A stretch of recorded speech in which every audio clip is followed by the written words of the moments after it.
Once upon a time, there was a little girl who dreamed in color. In the lively neighborhood of Briqueterie, Yaoundé, between the noisy market stalls and the laughter of children running through the streets, Diana Bouli grew up with an overflowing imagination. An only child to Marcel Bouli, a quiet but proud civil servant, and Aminata Diallo, a warm-hearted nurse, she was immersed from an early age in a blend of cultures. In the evenings, her father would religiously play old vinyl records of Franco Luambo and Orchestra Polyrythmo, while her mother told her Senegalese folk tales before bedtime. It was in this fertile soil that her passion for storytelling, costumes, and dance took root. By the age of 5, she was already cutting up the living room curtains to make dresses, imitating the Congolese rumba divas she saw on TV. One day, I caught her using charcoal and beet juice as makeup. Her mother recalls, her eyes glistening with emotion. She wanted to look like Billy Abel, her idol. I scolded her, of course, but deep down, I was amazed by her determination.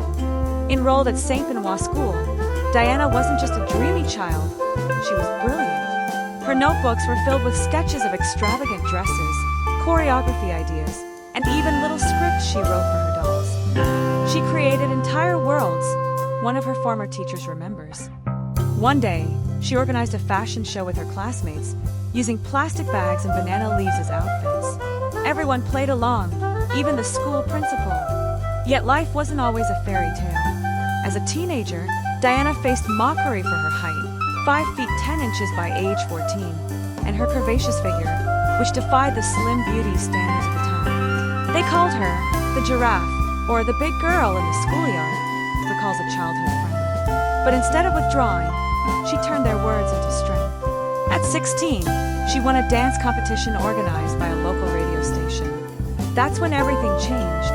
After high school, Diana studied digital marketing at the University of Yaoundé, a choice that seemed to foreshadow her destiny. While in school, she worked as a model for small local brands, challenging industry norms. Back then, runway shows only wanted very thin girls, explains a photographer who often worked with her. Diana would walk in with her portfolio and say, "I might not fit your standards, but I'll show you why you're wrong."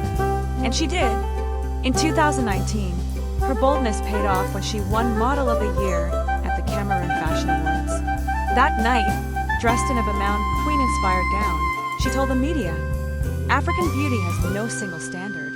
It is diverse, proud, and timeless," a statement that would later become her mantra. But it was in 2020, when the world stood still during the pandemic, that Diana found her true calling.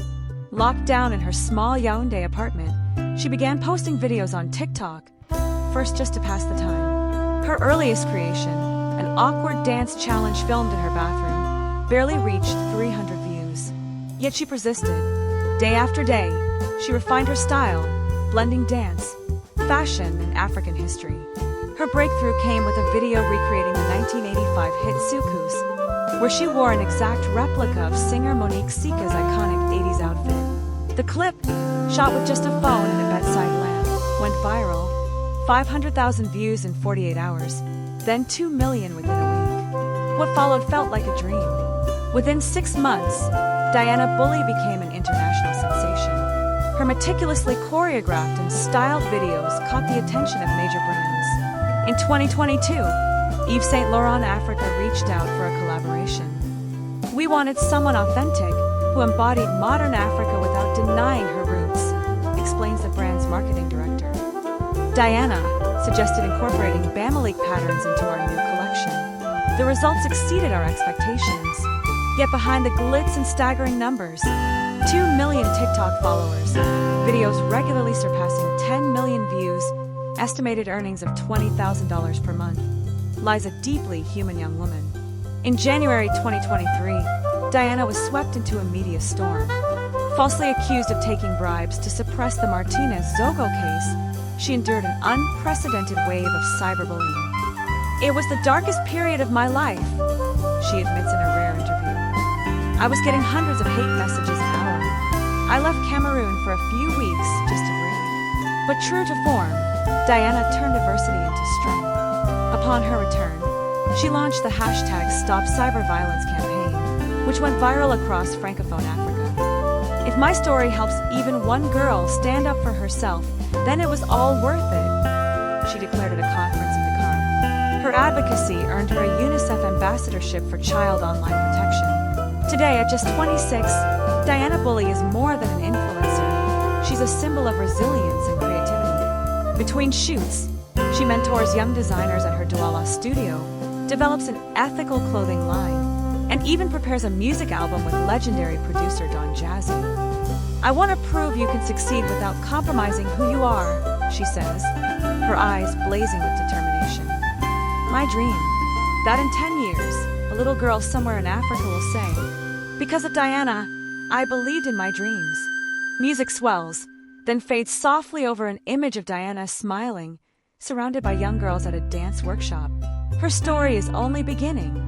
And you, which chapter of Diana Bouli's journey inspires you most? Share your thoughts below, and don't forget to subscribe for more stories of Africa's digital life.